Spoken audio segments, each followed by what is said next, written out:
¿Qué tal, amigos de IMEFI TV? Un gusto nuevamente estar con ustedes aquí en su programa de Educarte Fiscal y nuevamente igual todo un placer estar aquí con mis amigos Alejandro y Ana. Bienvenidos, compañeros.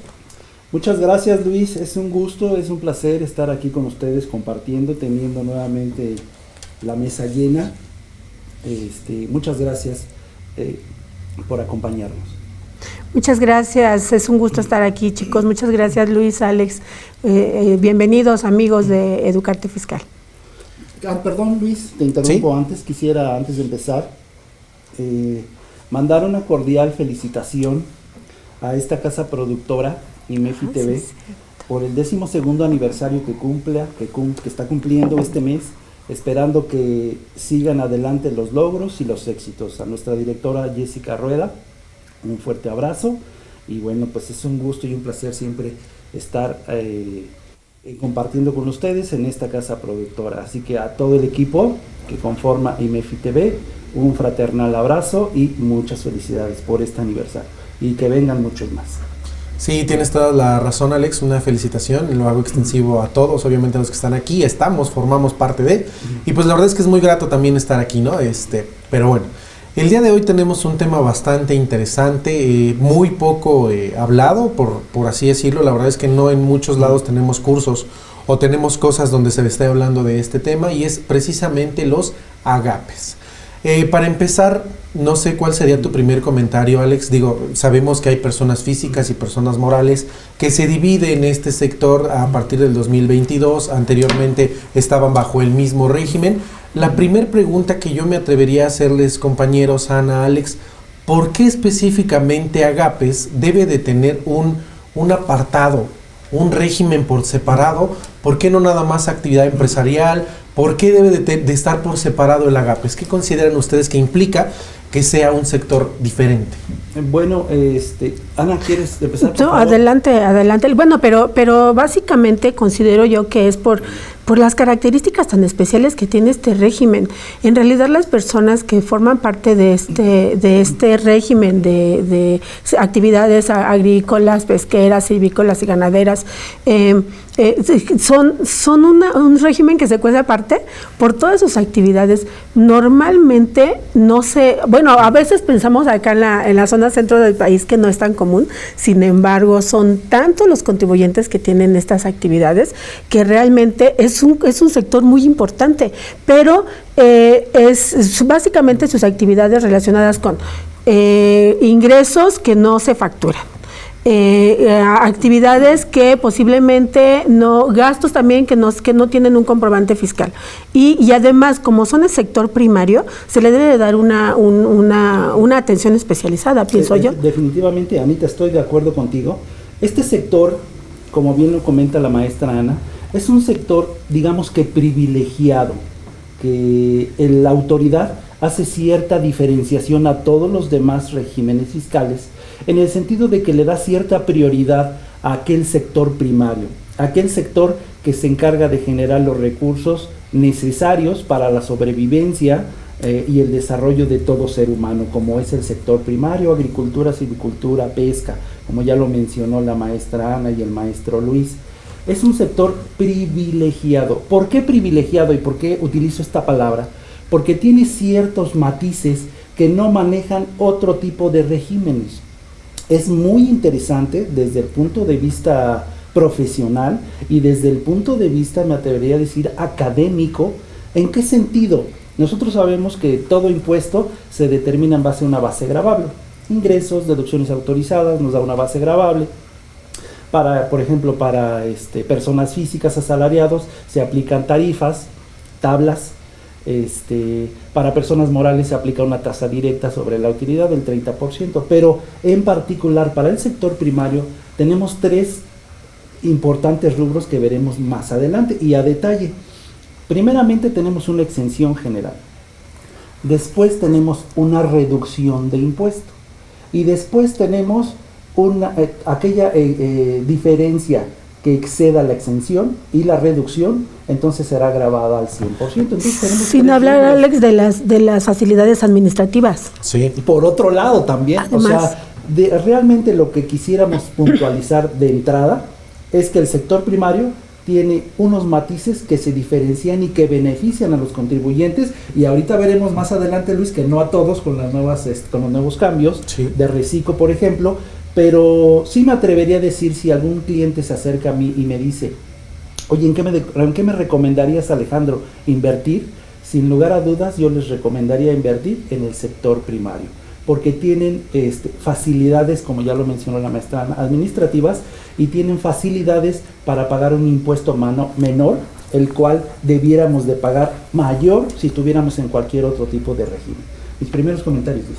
Muy bien, Alex, sí, así es, Anita. Entonces, de manera general podemos decir que el sector de agapes viene determinado también en el 16 del Código Fiscal de la Federación, precisamente que es a qué se le puede llamar agricultura, ganadería, pesca, silvicultura.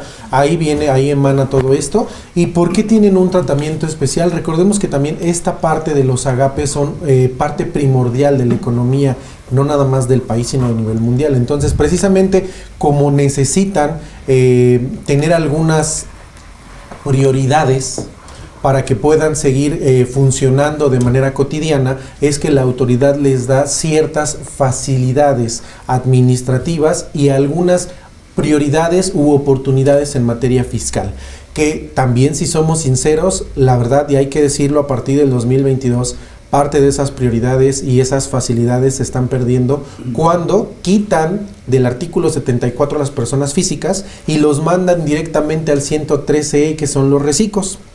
Obviamente, ¿cuál es la primera implicación que podíamos ver aquí? La facilidad que tenían de una reducción de exentos de 1.400.000 pesos aproximadamente, de acuerdo a las sumas que hay hoy en día, a solo 900,000 pesos de exención que existen para las personas físicas. Entonces, creo que esa es la primera afectación importante que tenemos que mencionar, que se le hace a las personas físicas, entre otras. En ese sentido, perdón, creo que en esta parte estaríamos hablando de algo que podría ser peleable legalmente, porque se le está haciendo un retroceso a los derechos del contribuyente, y sabemos bien que eso no es posible. O sea, legalmente no debería de existir este retroceso, no se le debería de estar negando el beneficio que ya tenía ganado el contribuyente y que ahora es en detrimento de sus actividades fiscales. Perdón, de entrada podríamos decir que las personas físicas las rasuraron. Sí. O sea, poco se habla de eso, Luis.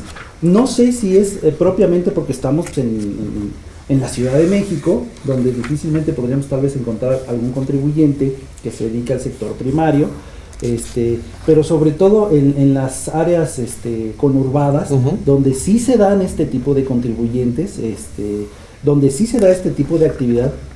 Y quisiera yo puntualizar algo, ahorita que estamos hablando ya de ¿qué es lo que debemos de comprender como una actividad primaria? Como ya bien lo mencionaron, el 16 del Código Fiscal de la Federación nos indica que son agricultura, silvicultura, pesca, etcétera.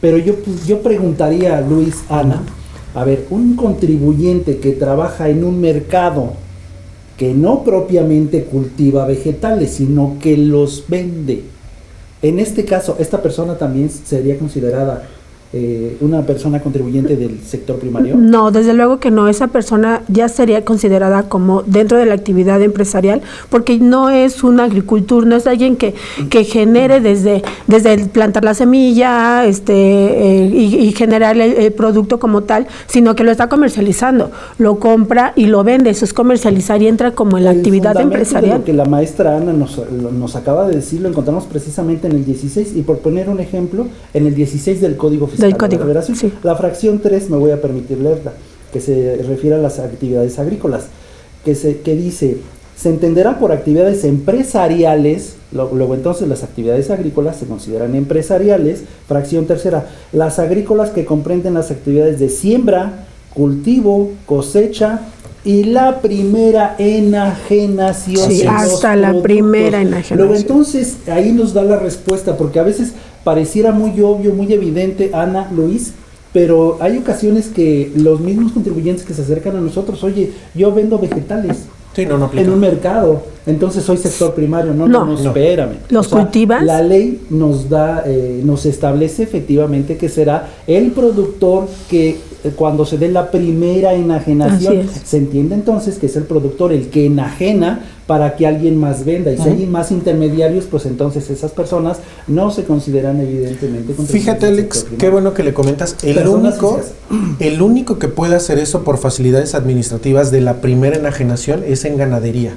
Nos dice la facilidad administrativa que cuando la primera enajenación en ganadería, cuando tienen más de 3 meses el ganado, se puede tomar como un sector ganadero. ¿Por qué? Porque son para actividades de engorda. Entonces ahí sí lo permite. Pero en este caso, exactamente, pero no en este caso, como el ejemplo que dice el maestro Alex, no aplica directo porque ya sería enajenación de productos, hablando del 14 del Código Fiscal de la Federación u 8 del IVA, que nos dicen que es la transmisión de la propiedad, y obviamente cuando hablamos de enajenación ya estaríamos directamente en reciclo o en actividad empresarial y servicios profesionales. Evidentemente para efectos del IVA es otra cuestión. Sí, claro. Eso es otra cosa. Exactamente, o sea, ahí ahorita todavía no nos estamos metiendo, solamente despacito, despacito.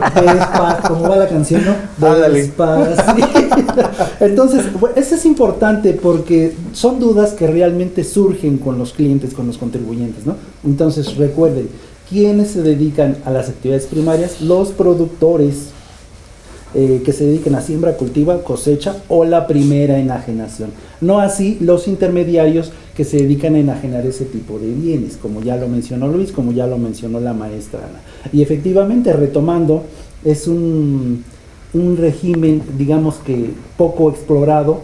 No diría poco explorado porque evidentemente hay profesionales que se dedican exclusivamente o tienen una amplia experiencia en este sector. Muy bien, pero Alex. En el régimen, en el ambiente en el que estamos nosotros, como que es muy difícil escuchar ese tipo de pláticas, ¿no? No, necesitaríamos irnos a Sinaloa, a Sonora, a Michoacán para encontrarnos realmente contribuyentes, contribuyentes que están inmersos de lleno en este régimen. Yo creo que aquí únicamente los ejidos, ¿no? Son los que más o menos pueden entrar. Digo, no quiere decir que no estén, que no haya también, claro que los hay, pero sí son como que más limitados, ¿no? Sí. Y ahorita pasando precisamente a lo que comentaba el maestro Alejandro, en el 74 de la Ley del Impuesto sobre la Renta nos marca muy específicamente la parte de exclusividad. Muy diferente, compañeros, muy diferente, amigos de Educarte Fiscal, cuando hablamos de mis ingresos preponderantes a la exclusividad. Recordemos que cuando nosotros nos damos de alta o hacemos la modificación de nuestras obligaciones, nos dice de dónde vamos a obtener preponderantemente nuestros ingresos, o sea, de dónde voy a ganar más. Para pertenecer al sector Agape, el 74 me es muy específico y me dice, tienes que ser una persona moral. Sale. Entonces el 74 solo aplica para morales y dice exclusivamente ingresos del 90% que se dediquen a esta actividad. O sea, no me limita a que, ¿sabes qué? Nada más te dedicas a esto. No, puedes hacer otro tipo de actividades, pero siempre y cuando el 90% de tus ingresos vayan de la mano con el sector de agapes y no tomando en cuenta las enajenaciones de activo fijo y de terrenos, pero que son referentes a la actividad. Si yo tengo una casa habitación y la vendo, tendría que ser por separado. Si tengo un terreno el cual no se dedica precisamente a la agricultura, también tendría que entrar dentro de los ingresos. Entonces creo que esa parte también es importante que la tomemos en cuenta y que solo el 90% de los ingresos, si pertenecen a agapes, puedo ser de este régimen, de lo contrario no podría entrar en este régimen. Efectivamente. Sí, por supuesto, y en este caso es cuando podríamos poner el ejemplo de aquella persona que se dedica justamente a una actividad de agricultura, ganadería, silvicultura o pesca, pero que además dentro de su actividad normal, no sé, tendría una actividad, por ejemplo, de exhibición, y en la cual cobrará algún ingreso por mostrar esa exhibición de sus productos o de su proceso de producción a algunas personas, pero no rebasa ni siquiera el 10% del total de sus ingresos. O sea, el 90% sigue siendo de la actividad de agape. Y ese es el ejemplo claro de cómo podría ser considerada si entra o no dentro del total de la actividad. Siempre y cuando no rebase ese 10%, entonces sí se considera actividad exclusiva de agape. Sí, concatenando las ideas de mis compañeros. Todos los contribuyentes sabemos que tienen 1, 2 o 3 actividades. A lo mejor tenemos un contribuyente que se dedica a salarios y también se dedica a arrendar un local comercial y también se dedica a recibir comisiones o prestar un servicio profesional. ¿A qué es a lo que nos limita la fracción primera del artículo 74 de renta que están haciendo mención mis compañeros. Si yo contribuyente deseo tributar en el régimen de agapes, no debo de exceder el tope que bien acaban de mencionar. Es decir, oye, yo siempre le he dicho a mis clientes, oye, puedes dedicarte a cualquier actividad, puedes dedicarte a la actividad que tú quieras siempre y cuando sea lícita. Pero si tú quieres tributar como agape, porque tiene ciertas bondades este régimen, que ya lo veremos un poco más adelante, y nosotros no tenemos cuidado y tenemos ingresos por otro tipo de concepto que nos hace rebasar el 10%, es entonces cuando perdemos la oportunidad de tributar en este régimen.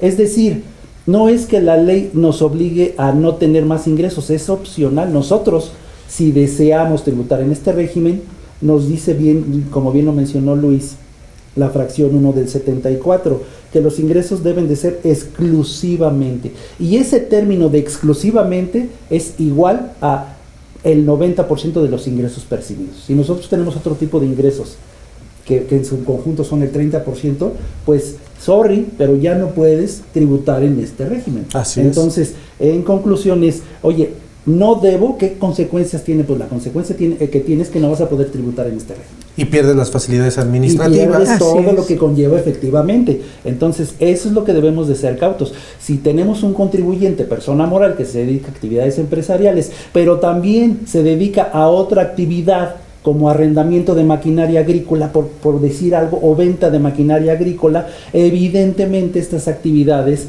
tienen un fin diferente.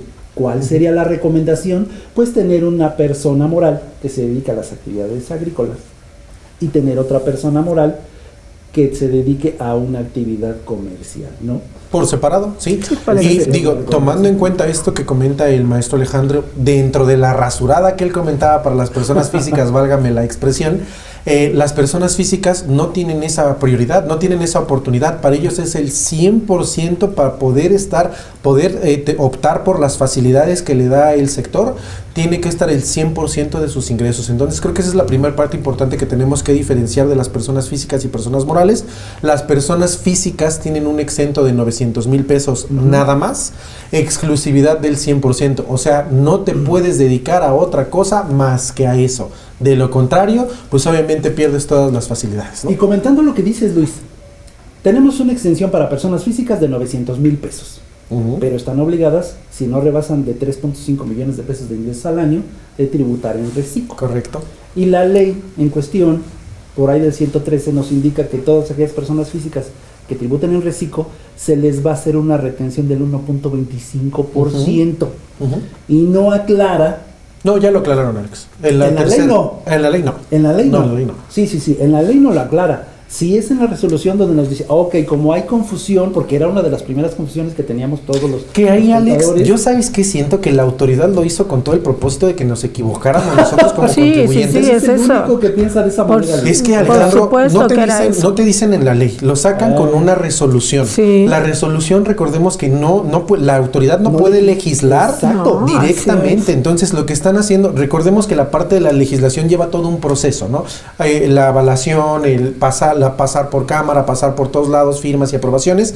Y aquí no, cuando hacen una resolución es una implementación nada más y no toman en cuenta todo, pero sí quieren que se aplique eso directamente y obviamente la afectación es La realmente resolución la nos persona termina física. legislando. Luis. Sí. O sea, Sí. eso es una barbaridad. O hasta el aplicativo, Alex. Al aplicativo. Otro Fuera de problema. cámaras estábamos Sí. hablando de los problemas técnicos para enviar declaración anual. Y sé que ahorita no atañe la declaración anual, pero estamos en el mes de la declaración anual y es imposible no hablar de Lo Sí. vamos a checar también en la declaración anual de los agapes. También existe una implicación importante porque te dice que tienes 900,000 pesos de exento, pero cuando te pasas a partir del primer peso, pierdes esa exención Todo automáticamente y tienes que pagar impuestos. Por ahí escuchaba a algunos colegas que decían, no, espérate, si tú en agosto tienes ingresos de 800 y en septiembre ya pasas y por 200,000 pesos tienes ingresos, empiezas a pagar impuestos por esos 200,000 pesos. Sonaba razonable cuando tú lees la resolución, dices, no, pues sí aplica así, pero ¿qué crees? Cuando tú te vas al aplicativo de la declaración anual, resulta que te calcula desde el primer peso que tuviste desde el 1 de enero. O sea, realmente pierdes la exención por la totalidad. Entonces, el anual también tiene una implicación. O sea, una cosa es lo que dice la ley, otra lo que te dice la resolución y otra lo que realmente te aplica con el SAT precisamente, ¿no? En tu declaración. Sí, en esa parte creo que sí es importante que nos pongamos abusados de ver en qué momento estoy de la tributación en ese régimen. Si es la primera vez que estoy tributando en el régimen de incorporación fiscal como AGAPE, entonces el punto... ¿Por qué dije? Incorporación. Perdón, reciclo. Que cuando es en reciclo, si voy a estar tributando y soy AGAPE, porque soy AGAPE reciclo, y si es el primer ejercicio, una de las facilidades administrativas nos dice que no estoy obligada a presentar pagos profesionales y que no estoy obligada a presentar declaración anual. Entonces, si tengo problemas con el aplicativo, no estoy, ¿no? Sí, y si tengo problemas con el aplicativo, pues simplemente no lo pelo, no le hago caso, sí, y en vez de estar batallando con él, me voy derecho y no presento ni mis declaraciones. ¿Por qué? Porque la facilidad administrativa me lo permite. Entonces, es cosa de estar revisando también en qué momento se encuentra el contribuyente y cuáles son las obligaciones y además, qué facilidades administrativas le aplican. Muy bien, pues como verán, amigos de Educarte Fiscal, la verdad es que este tema es bastante interesante. Precisamente la maestra Ana hablaba del artículo 2 transitorio que aplica precisamente para los reciclos, pero nos tenemos que ir a un corte, entonces regresamos en un momento, por favor, no se vayan.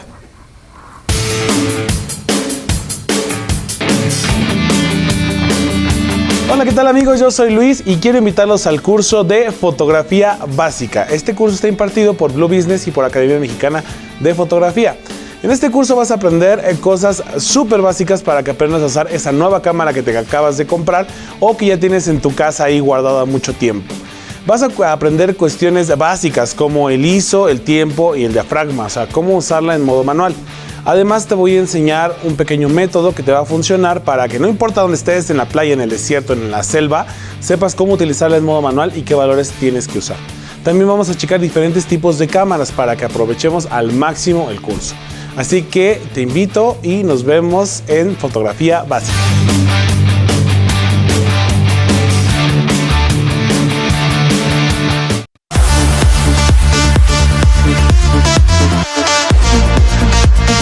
¿Realizas compras, ventas o desarrollo de inmuebles?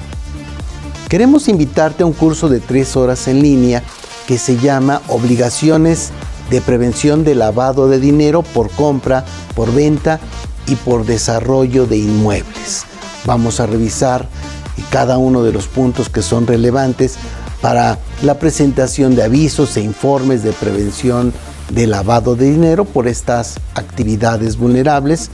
Vamos a revisar el tema de las limitaciones a cobros con dinero en efectivo, que son muy importantes, y este curso está dirigido a inmobiliarias, a asesores y a desarrolladores inmobiliarios, a los responsables del cumplimiento de prevención de lavado de dinero de quienes realizan esta actividad vulnerable.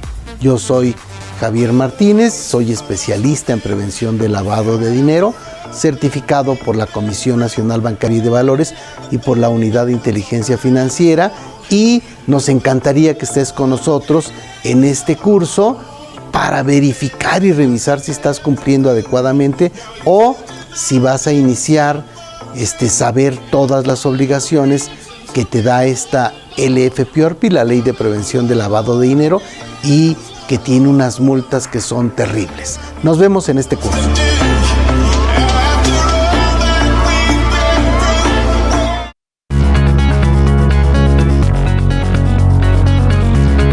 ¿Qué tal, amigos de IMEFI TV? Soy su amigo Luis Alberto Morales Sosa. En esta ocasión vengo a invitarlos a el curso de Declaración Anual Personas Físicas, Régimen Simplificado de Confianza.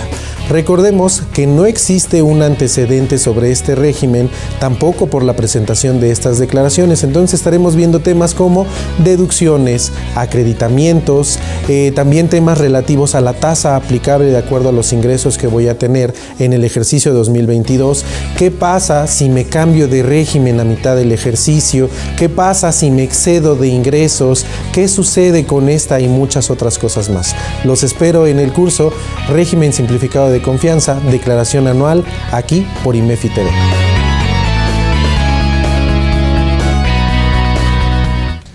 Nuevamente estamos aquí con ustedes, amigos de Educarte Fiscal, precisamente retomando este tema de agapes. Platicábamos que necesitan una exclusividad y también antes del corte Anita nos comentaba que tienen una oportunidad las personas que están precisamente en este régimen de agapes, el cual no tienen como tal... Sí y no, tienen la obligación de presentar sus declaraciones. Anita, nos comentabas de precisamente el pago provisional. Sí, justamente eso. Cuando eres un contribuyente de agape, pero estás en el régimen simplificado de confianza, y si es tu primer ejercicio, no estás obligado a presentar las declaraciones de pago provisional y tampoco la declaración anual. Siempre y cuando, Anita, no excedas los 900,000 pesos. Siempre y cuando, sí, siempre y cuando no los excedas, porque vaya, en esa parte es lo que te define como contribuyente de agape, ¿no? Entonces, si no has rebasado y si estás en el primer ejercicio, no estás obligado. Entonces, esa parte también nos ayuda un poco con los problemas que nos generan los aplicativos de SAT, que es raro, ¿no? Es raro que tengan problemas, sí, pero cuando se da, entonces podemos liberarnos de eso. Ahora, no sería raro que la autoridad nos dijera, oye, no presentaste la declaración, preséntala. Pero bueno, esa parte sí es 100% peleable ante la autoridad, porque pues estamos en nuestro derecho, ¿no? En un momento dado que ellos dijeran, es que no has presentado, pues si no he presentado, porque tengo derecho a no hacerlo. Sí, y también lo comentaba yo en el artículo 2º transitorio, precisamente nos dice que los recicos tienen la oportunidad de no presentar declaraciones mensuales, pero sí tienen la obligación de presentar una anual. Como ya lo comentaba la maestra Ana, también si no excedemos de los 900,000 pesos, no tenemos la obligación de presentar una declaración anual. Entonces también es importante recalcar esa parte. Y eso es para las personas físicas. Acuérdense que recicos son personas físicas. Y para las personas morales, resulta que también el 74 nos especifica que si tenemos nosotros ingresos por este sector y damos un aviso 30 días después de que salió las facilidades administrativas que para este año 2023 acaban de salir el 3 de marzo, nosotros tenemos 30 días hábiles, ojo, hábiles, no naturales, 30 días hábiles para poder presentar nuestro aviso de acuerdo al formato 25, si no mal recuerdo, en donde nosotros decimos que vamos a presentar bajo este régimen nuestros pagos provisionales, nuestra declaración como tal, cada 6 meses. Entonces, cada 6 meses, es una oportunidad que tienen las personas morales. Cada 6 meses haces el pago, el entero de tu impuesto y obviamente el pago en caso de que sea necesario, ¿no? Entonces tenemos una metodología, ¿no, Luis? O sea, sí. Siendo puntuales, a veces escuchamos en Radio Pasillo, es que yo soy del sector primario reciclo. Entonces no estoy obligado a presentar ni declaración provisional ni declaración anual. Y nos quedamos con ese chip, con esa idea. Hay que ser claros y decir, a ver, siempre y cuando, que correcto, es lo que olvidamos mencionar, siempre y cuando tus ingresos que hayas percibido en ese ejercicio sean menores a los 900,000 pesos a los cuales tienes derecho a la exención. Personas Pero físicas. Yo me atrevería a ir más allá, ajá, porque me ha pasado la práctica. Nosotros estamos hablando aquí lo que es el deber ser y lo que es lo que sucede en la vida real. Si hacemos una analogía con respecto a la declaración de prima de riesgo de trabajo para efectos del Seguro Social, del cual ya tuvimos un programa, sí, en el cual también tenemos una facilidad de no enviar esa prima siempre y cuando tengamos menos de 5 trabajadores, que estemos en la prima mínima. Entonces estamos exentos, estamos eximidos de presentar esa obligación. ¿Cuál sería su recomendación, muchachos? En ese sentido, ok, ya sabemos que no debemos o que estamos en el supuesto de no presentar ni declaración mensual, ni declaraciones mensuales para efectos de impuesto sobre la renta y declaración anual para efectos del impuesto sobre la renta. Pero también aplica para IVA, Alex. Acuérdate que lo hace extensivo, el impuesto sobre la renta dice también aplica para IVA. Punto. Sí, pero lo importante aquí, lo que comenta el maestro Alex, como recomendación, tenemos la facilidad de no hacerlo, pero como recomendación, hazla. O sea, ¿Qué sucedería en el aplicativo, por ejemplo? No me ha tocado verlo, pero que te diga cuando sacas la opinión del cumplimiento. Es que acuérdate que cuando tú le dices en el aplicativo que tú optas por esa opción, te va a aparecer 6 meses. Tu presentación de la declaración te va a decir 6 meses. Pero en la opinión del cumplimiento, que te pida la declaración anual en el primer caso. Es que ahí está la discrepancia. Exacto. Porque obviamente te da una facilidad por este lado. Pero si tú te vas al 113, te dice que quedas fuera, para reciclos específicamente 113H, si no mal recuerdo, te dice que quedas fuera cuando no presentas declaraciones por más de 3 veces. Y si recordamos el 17H bis, Alex, ¿qué nos decía? Cancelación de sellos, restricción de sellos digitales. Entonces, Ahí existe una discrepancia y podríamos hasta hablar lo que comentaba también la maestra Ana, en términos legales, ahí si nos acompaña algún abogado o tienen oportunidad de checarlo con alguien, ¿qué aplicó?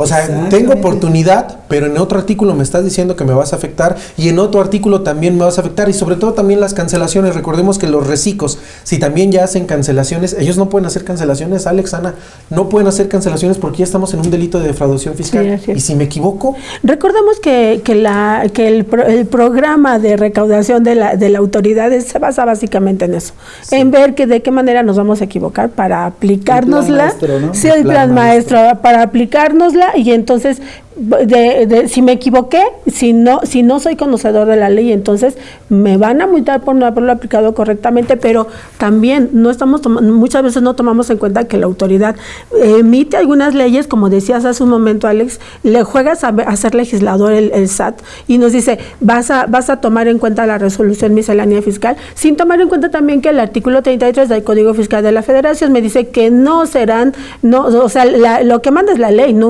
una resolución miscelánea. Entonces, si no nos ponemos abusados, es lo que va a generar. Y fíjense, tengo otro problema, otro caso práctico de la vida real donde quisiera que ustedes también me aportaran.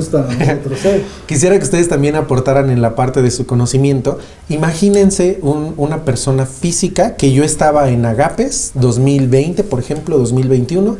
Me pasan automáticamente a Agapes y recordemos que no todos pasaron a Recico, hubo algunos que los pasaron directamente a actividad empresarial. Dijeron hasta el 6 de enero del 2022 te voy a pasar a Recico. Y si no me pasaste a Recico, me pasaste a actividad empresarial. Si me pasa a actividad empresarial, pues pierdo muchísimas facilidades, muchas oportunidades fiscales. Pero bueno, supongamos que estoy en Recico.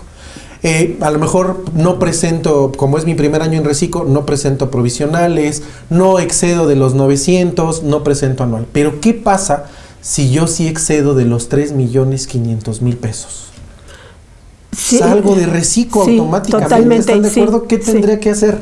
Definitivamente irías al régimen general, ¿no?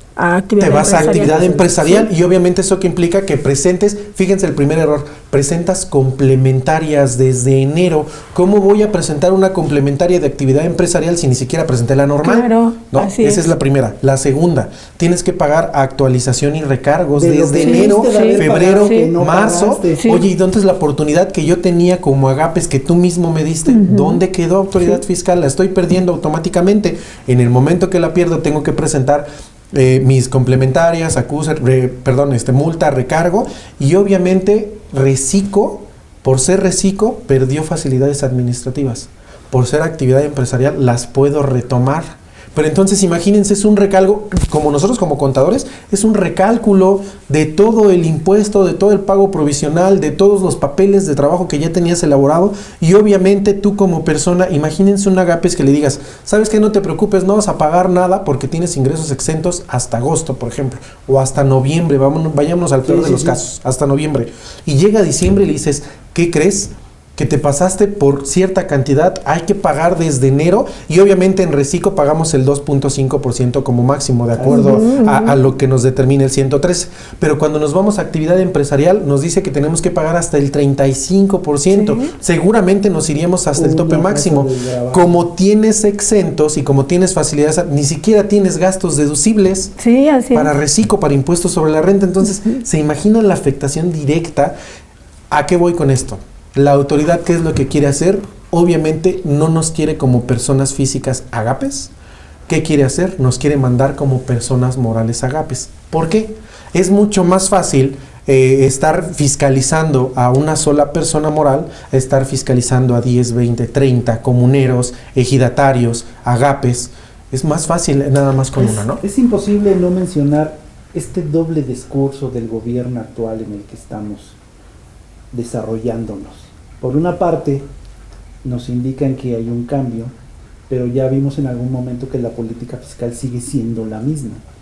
La política fiscal la establece el gobierno en turno. Esa política fiscal donde lleva años una deducción de inversiones por automóviles de 175,000 pesos, donde ya ninguna cuesta eso, donde no hay un ajuste a un subsidio al empleo, donde lo que se pretendía era beneficiar a al sector más desprotegido, que es el sector obrero. Que mira, Alex, Que ahorita... por una parte nos dicen, Luis, perdón, Sí. que por una parte nos dicen es que me preocupa el sector primario, tan me preocupa que tienen un tratamiento especial.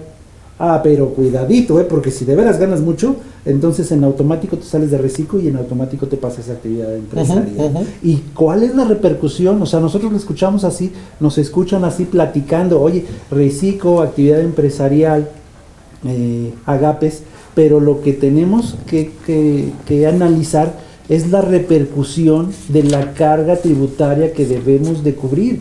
Porque evidentemente, como ya lo mencionó el maestro Luis, no es lo mismo pagar el 2.5% directo a ingresos que pagar una tasa desgravada hasta el 35% como persona física, ¿no?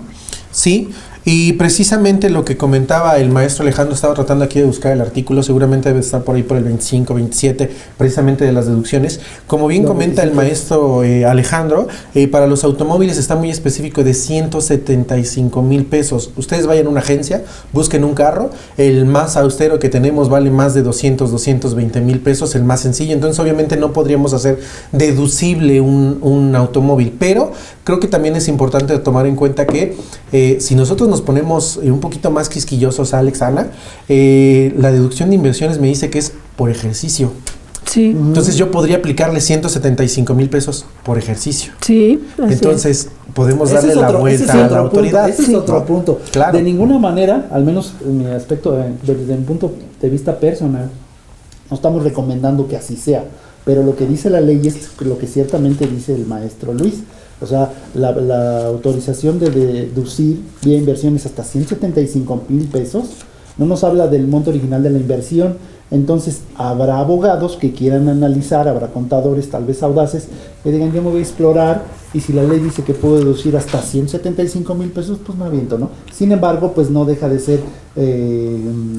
Creo que la misma autoridad da opción a esto. esto, ¿no, Alex? Creo que si tú te vas al 175, que quería decir que todas las personas que adquieren un carro tienen que pagar impuestos sí o sí, mínimo por al menos 50,000 pesos, porque ya no puedes hacer deducible esos 50. Entonces creo que la autoridad, al no permitirnos o no estar aumentando ese tope, pues nos da opción para también nosotros interpretar la ley y manejarlo por ejercicio, ¿no? Pero bueno, regresamos un poquito a Agapes, Sí, no quería así dejarlo, es, dejarlo saliendo. sí, no quería dejarlo de comentar porque creo que es importante que también lo tomemos en cuenta. Y otra cosa que también es muy relevante en parte de las personas morales, precisamente de los agapes, es que su forma de tributación, el 74, nos dice que es bajo el flujo de efectivo. ¿Qué quiere decir esto? Obviamente lo efectivamente cobrado contra lo efectivamente pagado. Entonces, si nosotros compramos un tracto, Alex, Ana, si nosotros compramos un tracto, no sé, se me ocurre 1,5 millones y ahorita yo pago 500,000 pesos, ¿lo podría ser deducible de manera directa? A ver, otra vez. Compro un tracto por 1,5 millones y hago un pago ahorita por 500,000 pesos. ¿Puedo hacer deducible eso? Sí, la totalidad. Sí. Sí, Sí. la totalidad. Sí, porque es la deducción directa sobre Porque- flujo de efectivo. sí, porque lo Entonces, pagaste. exactamente, es una oportunidad que me dan precisamente los agapes, que puedo yo ejercer esta forma de deducir, ¿no? De manera directa. Esa es una de las oportunidades. Y otro punto también importante que tenemos que tomar en cuenta en los agapes, personas morales, es que van a pagar sus impuestos por integrante. ¿Qué quiere decir esto? Va a ser muy diferente cuando yo tengo un socio persona moral o un socio persona física, porque la base va a ser exactamente la misma, la base gravable, pero vamos a pagar impuestos si somos personas físicas, para pagos provisionales de acuerdo a lo que dice el 96, la tarifa del 96, cuando nos vamos al anual, la tarifa del 152. Si mis socios son personas morales, me dice que tengo que pagar de acuerdo al 9 de la ley del impuesto sobre la renta, que es precisamente la tasa del 30%. Entonces ahí también vamos a tener una diferencia de cuánto pago de impuestos si soy persona física o persona moral. Y otra cosa importante también que dice los agapes, personas morales: si tu sociedad son puras personas morales, tu exclusividad baja hasta el 80%. Entonces creo que eso también es importante tomarlo en cuenta para que no se nos vaya. Oye, si somos puras personas morales, hasta el 80% de exclusividad. Si tengo personas morales y personas físicas, 90%, ¿sale? Entonces creo que eso también es importante que lo tomemos en cuenta, el flujo de efectivo. Y obviamente también cuando nosotros hablábamos de las deducciones, ya platicábamos que es sobre flujo de efectivo, pero también si nosotros nos vamos al 28 fracción 2, nos dice que tenemos que hacerlo a través de una proporción o coeficiente. Por el hecho de nosotros tener ingresos exentos, no podemos deducir el 100% de nuestros gastos e inversiones. Si nosotros nos vamos al 28 fracción 2, nos dice, gastos e inversiones no son deducibles. Oye, entonces sí tengo facilidades o no tengo facilidades. Sí. O sea, sí puedes hacerlo, pero no al 100%, Sí. porque tienes ingresos exentos. No te puedo dar doble oportunidad. Entonces, ¿qué hago? Te quito esta parte y solamente va a ser los ingresos grabados entre los ingresos nominales. Eso me va a dar una proporción para lo que yo puedo hacer deducible. Entonces, si yo tengo una deducibilidad en gastos efectivamente pagados por 1,000,000 de pesos, pero por el hecho de tener ingresos exentos por facilidad de tributación de los agapes, personas morales, resulta que no puedo aplicar el 1,000,000 de pesos y tengo que aplicarle una proporción. La proporción está determinada en el 28 fracción 2 de la Ley del Impuesto sobre la Renta. Sí, efectivamente, es importante mencionar este punto porque efectivamente debemos, como ya lo mencionó el maestro Luis, debemos de determinar una proporción porque no es posible deducir el 100% de todas las erogaciones y todos los gastos que se realicen. Estos tienen que ir armonizados en base a la proporción que el maestro Luis está comentándonos, que debemos de determinar. Vamos a poner un ejemplo, como bien ya lo dijo Luis, tenemos ingresos por 10 millones, por poner un ejemplo, y tenemos ingresos exentos por 3 millones, entonces tenemos una base gravable de 8 millones, la proporción es del 30%, entonces todas las deducciones que nosotros tengamos tendrán que deducirse a razón del 70%, excluyendo el 30% del cual hemos estado mencionando. Justo así, ¿no? Alex. ¿Y qué va a determinar precisamente los ingresos exentos? El número de socios que nosotros tengamos en la persona moral. Específicamente el 74 nos dice que si nosotros somos persona moral, cada socio va a tener una exención por 20 UMAS anualizadas. Pero ojo, aquí hay algo importante que sí quiero retomar y Anita, no sé qué me podrás decir. El cálculo de la UMA, si nosotros nos metemos a internet y le decimos cálculo de la UMA, te va a decir, por ejemplo, para el 2023, 103.76, si no mal recuerdo, algo así. Y te dice UMA anualizada. Si nosotros tomamos en cuenta esa cantidad de UMA anualizada, está mal. ¿Por qué? Recordemos que nosotros vamos a pagar impuestos de enero a diciembre, un ejercicio como tal, 1 de enero al 31 de diciembre. Pero ¿qué pasa con la UMA, chicos? Consideremos definitivamente que la UMA la debemos de tomar en cuenta a partir del mes de febrero, que es cuando se genera, y la parte de correspondiente al mes de enero corresponde al ejercicio anterior, y es a partir de febrero hasta enero del año siguiente estaremos tomando ese nivel de UMA, no el anterior. Exactamente. Lo que queremos decir es que en un ejercicio fiscal tenemos dos UMAs.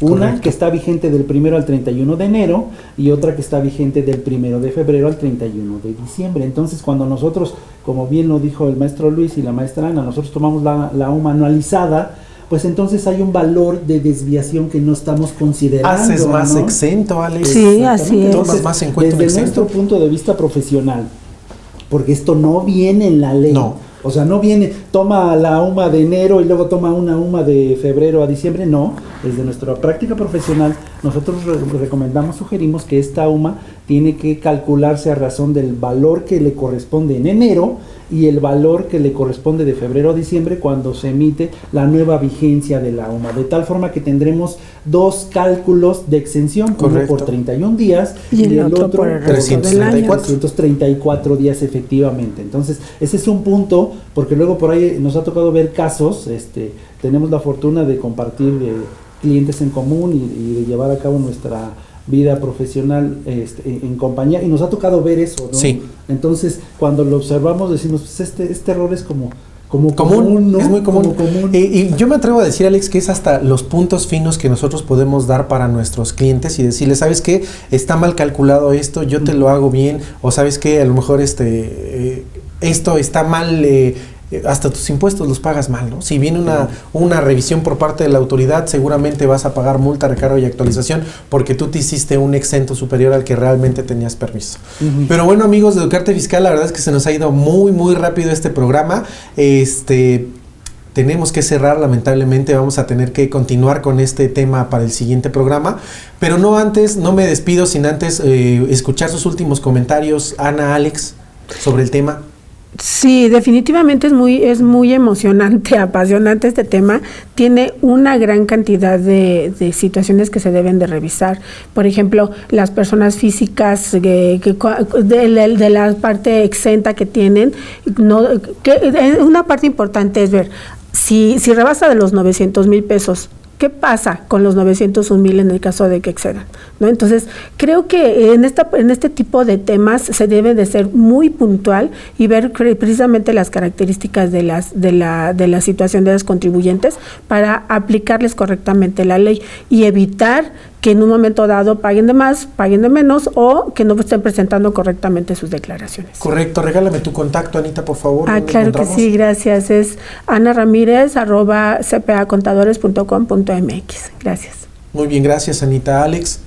Bueno, pues yo me despido de este programa. Nos quedamos evidentemente a la mitad. No dejen de seguir, de ver los siguientes programas. Seguramente lo terminaremos concluyendo porque es un tema muy amplio. Sin embargo, pues agradezco por supuesto su presencia, que nos sigan en su programa Educarte Fiscal mediante la casa productora de IMEFI TV. Reitero mi agradecimiento a esta casa productora y mi felicitación por su 12º aniversario. Mi nombre, Alejandro Valdés Ledesma, y me encuentran en alejandrovaldez@valdeziasoc.com. Hasta la próxima. Pues así lleguemos al final de este programa, queridos amigos de Educarte Fiscal. La verdad, muy grato estar con ustedes, muy grato estar acompañado en el foro por Ana y Alejandro. Y como verán, este tema es bastante extenso, lo retomaremos en el siguiente programa. Su amigo Luis Alberto Morales Sosa, me encuentran en contacto @contabilidadfiscal.net. Nos vemos en la próxima emisión. Muchas gracias.